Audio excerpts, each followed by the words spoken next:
ntago ari umushinga wo guhindura itegeko nshinga, ahubwo ni umushinga wo gucamo ibice Repubulika Iharanira Demokarasi ya Kongo.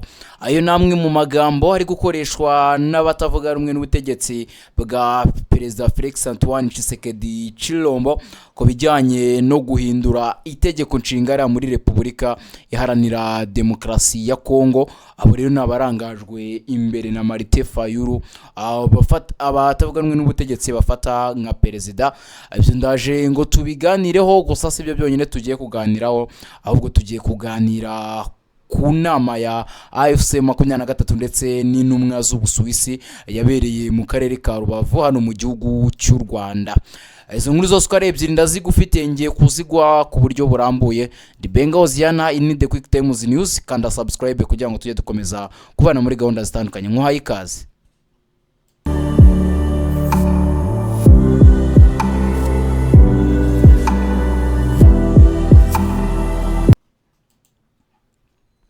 Muri Repubulika Iharanira Demokarasi ya Kongo, impaka zishingiye ku mushinga wo kuvugura itegeko nshinga zatangiye gufata indi ntera. Ibintu benshi babona nk'ibidashobora guhindura hazaza h'ubutegetsi bw'iki gihugu gikomeye muri Afurika yo hagati.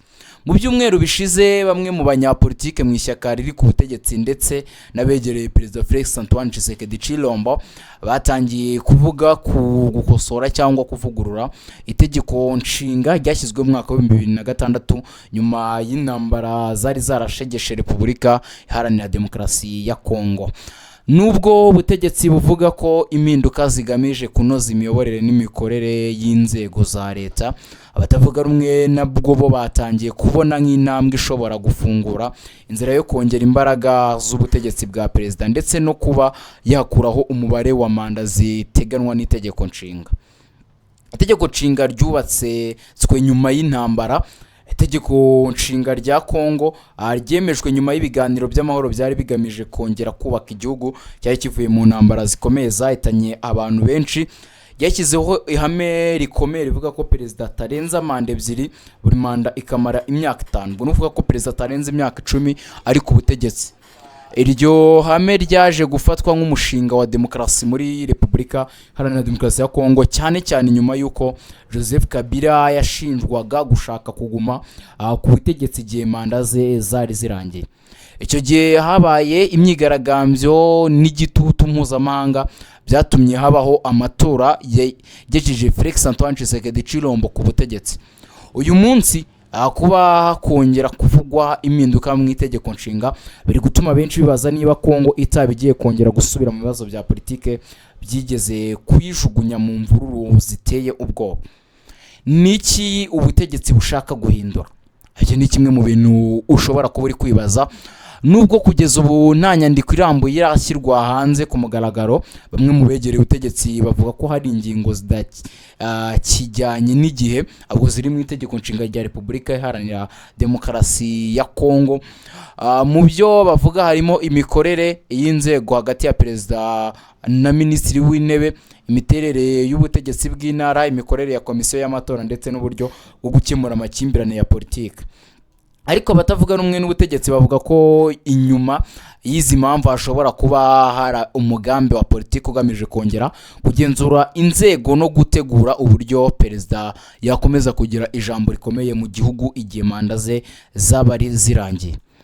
Abatavuga rumwe n'ubutegetsi batangiye gukaza ijwi. Amashyaka atavuga rumwe n'ubutegetsi yatangiye kuburira abaturage ko gukora ku itegeko nshinga bishobora guteza ikibazo gikomeye cyane. Hari abagereranya ibi n'ibyabaye mu bindi bihugu bya Afurika biminduka ku mategeko nshinga zakoreshejwe mu kongera manda z'abakuru b'ibihugu. Abakurikirana hafi politiki ya Repubulika Iharanira Demokarasi ya Kongo bavuga ko ikibazo gikomeye atari uguhindura itegeko nshinga ubwaryo, ubwo ari igihe biri gukorerwa n'urwego rw'icyizere abaturage bafite inzego za leta. Kongo iri mu bihe bikomeye by'umutekano muke ukomeje muri Burasirazuba bw'iki gihugu. Ubukungu buri guhura n'ibibazo ndetse no kutizerana gukomeye hagati y'abanyapolitike. Muri uwo mwuka wa politiki usanzwe ushyushye, impaka ku itegeko nshinga zishobora kongera kongeza ubushyamirane. Ibyo ngibyo rero leta n'ubundi bihura n'inkuru twabagejejeho hano kuri The Quick Times News y'imyigaragambyo yakomeje no kuri uyu munsi hari muri Repubulika Iharanira Demokarasi ya Kongo. Rero ugahita bihuza n'ikibazo cy'umutekano muke n'ubundi uri mu kirere cya gihugu, akaba ari byo biri gutera impungenge ku batavuga rumwe n'ubutegetsi bwa Perezida Felix Antoine Tshisekedi.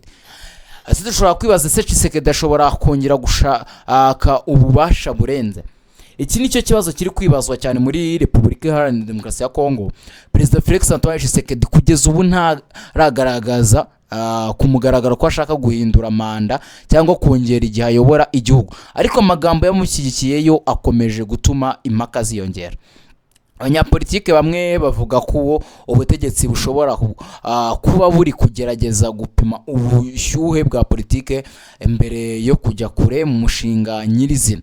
Abandi bavuga ko bishobora kuba uburyo bwo kurangaza abaturage mu gihe igihugu gifite ibibazo by'umutekano n'ubukungu. Rero ahangaha ndashaka gutindaho ariko bitari cyane.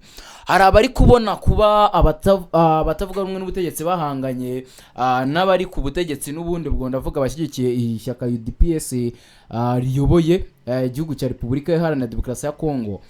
Bo bavuga ko ibingibi biri kuzamurwa n'abanyapolitike n'abakurikirana hafi ibibazo byara muri Kongo kugira ngo bashobore kuba bona uburyo bwo kurangaza abaturage, kuko abaturage bigaragara ko bamaze gutakariza leta ya Repubulika Iharanira Demokarasi ya Kongo icyizere.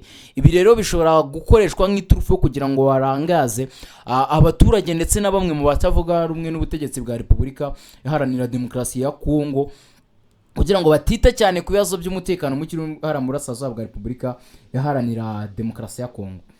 Ese ubundi ingaruka zishobora kubaho nizi? Niba uyu mushinga ukomeje gutera imbere, Kongo ishobora guhura n'ibibazo bikomeye birimo imyigaragambyo ya politiki. Ibyo byo byamaze no kuba bitangira. Ku nkuru twabahaye nimugoroba yagarukaga ku myigaragambyo n'indi tumaze kubaha mu minota mike ishize nayo igaragara mu imyigaragambyo ikomeje kugeza amagingo ya ubushyamirane hagati y'amashyaka. Ibyo nabyo byaratangiye ko mu minsi ishize nababwiye inkuru yuko mu nteko nshinga amategeko batari kuvuga rumwe kubera uyu mushinga wo guhindura itegeko nshinga rya Repubulika Iharanira Demokarasi ya Kongo. Ashobora kubaho igitutu mpuzamahanga kudindira kw'amatora cyangwa kuyashyira mu maka ndetse no guhungabana k'umutekano muri iki gihugu. Ku rwego rw'akarere ikibazo cya Kongo gikurikiranwa hafi cyane kuko ari igihugu gifite uburemere mu mutekano wa Afurika yo hagati ndetse n'iy'Iburasirazuba. Aha rero naho icyo nshaka kuvugaho ku ngaruka n'ubundi nari maze kubabwira haruguru, imyigaragambyo ya politike yo yamaze kubitangira. Noho mu minsi ishize twabonaga iri gusaba ko abanyamurenge barekera kwicwa, ariko kuri ubu noneho turabona yamagana ivugurwa ry'itegeko nshinga. Bibe byatangiye kare noneho kibaza nimba turi mu mwaka wa 2026 ugahita utekereza ese bizagenda gute 2027, ese 2028 noneho ko ari bwo amatora y'umukuru w'igihugu ateganyijwe bizaba bimeze gute? Ibyo ngibyo rero bikomeje guteza impungenge ko abaturage none tushobora kuzisanga babayeho mu myigaragambyo, bamara kuri imyigaragambyo ya politike inyuze mu mucyo, ariko hari igihe dushobora kubona bakoze noneho imyigaragambyo ya politike itanyuze mu mucyo. Ibyo nabyo nibyo gukomeza kurebera hafi, tugakomeza tukabigukurikirana hano kuri The Quick Times News. Ikindi rero ubushyamirane hagati y'amashyaka byaratangiye. Hari amashyaka none atavuga rumwe n'ubutegetsi yazanye ihuriro ryabo ritwa C64. Iryo huriro ririmo riyobowe na Martin Fayulu, abicuma batavuga rumwe n'ubutegetsi n'undi bafata nka perezida wa Repubulika Iharanira Demokarasi ya Kongo, cyangwa se perezida w'abatavuga rumwe n'ubutegetsi muri Repubulika Iharanira Demokarasi ya Kongo. Ubwo bivuze ko n'ubundi bushyamirane mu mashyaka byaratangiye. UDPS niri guhuza n'andi amashyaka. Ako kijyanye n'igitutu mpuzamahanga byo simbibona, kuko ubona ko amahanga ari ku ruhande rwa Felix Antoine Tshisekedi mu bibazo byose arimo, yaba ku by'umutekano, ku ntambara imuhanganishije na M23 ndetse n'ibindi. Bivuga ko nabo nyine bishobora guterwa n'inyungu zabo bwite. Ikindi ubwo kudindira kw'amatora no kuyashyira mu mpaka.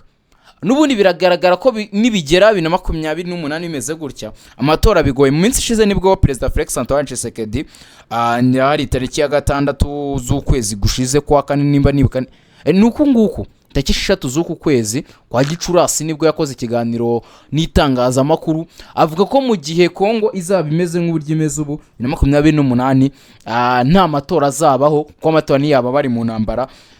Rero mu gihe n'ababifata ko ashobora kuba ashaka kungukira muri iyi ntambara. Ubwo ngubwo naho nuko nguko bimeze no guhungabana k'umutekano mu gihugu.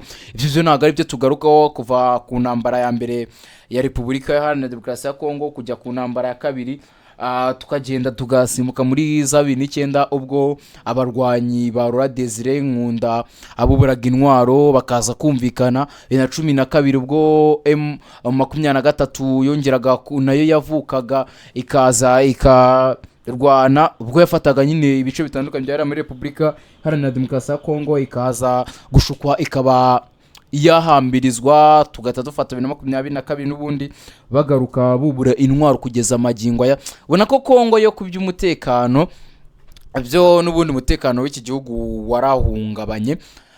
Noneho hari ingingo nshaka ko dusorezaho tubera nk'abasubikiraho ibijyanye no kuvugura itegeko nshinga.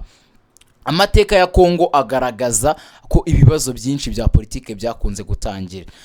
Ubwo ngubwo ngacyo bahita bibaza Kongo yabiri gusubira mu mateka yayo ya politike. Amateka ya Kongo agaragaza ko ibibazo byinshi bya politike byakunze gutangirira ku mpaka zishingiye ku butegetsi n'itegeko nshinga.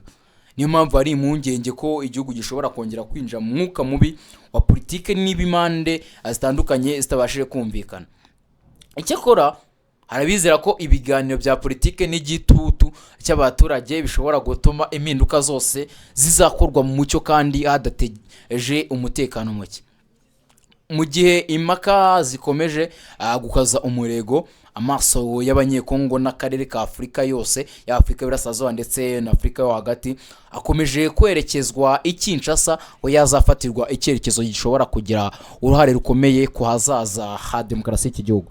Ngayo nguko ngiyo impamvu iri gutuma umushinga wo guhindura itegeko nshinga uri gufatwa ahubwo nk'umushinga wo gucamo ibice Repubulika Iharanira Demokarasi ya Kongo. Turabyibuka ubwo yageragezaga kurihindura Joseph Kabila uburyo byagenze, tukaza no kuri uyu nguyu nawe urabona ko bitangiye kuba bibi hakiri kare, mu gihe n'ubundi bimo biraba mu gihe Repubulika Iharanira Demokarasi ya Kongo igikomeje guhangana n'ibibazo birimo ibya M23 ndetse nabo bakora nabwo navuga twirwaneho ate n'indi mitwe itandukanye irara muri Repubulika Iharanira Demokarasi ya Kongo. Ku munsi w'ejo nibwo nakubwiye n'ubundi byatangajwe na Martin Fayulu, gusa mu kanya gato n'undi ndaje ndaguha n'igice cyayo cya kabiri.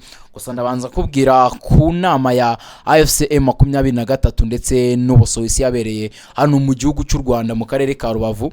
Ubwo ndaje ndayigwayo mu kiganiro kigiye guhita gikurikira ho nje nka gutunganyiriza neza, nka gushakiraho amakuru yimbitse wabyaza umusaruro nawe, kuko wamenya amakuru meza nukamenya uburyo gahunda zimeze. Ndagushimiye ndi Benga Oziana in the Quick Times News. Amahoro n'imigishanyo natanga bikomeze bane namwe ku ba Islamu Juma Mubaraka, ku ba Adventiste umunsi wa karindwi, imyiteguro myiza y'isabato n'abandi mwese imyiteguro myiza ya weekend. Mukomeze kwana natwe kuri the Quick Times News kugira ngo mukomeze kumenya byinshi kurushaho. Amahoro n'imigishanyo natanga bikomeze bibane namwe.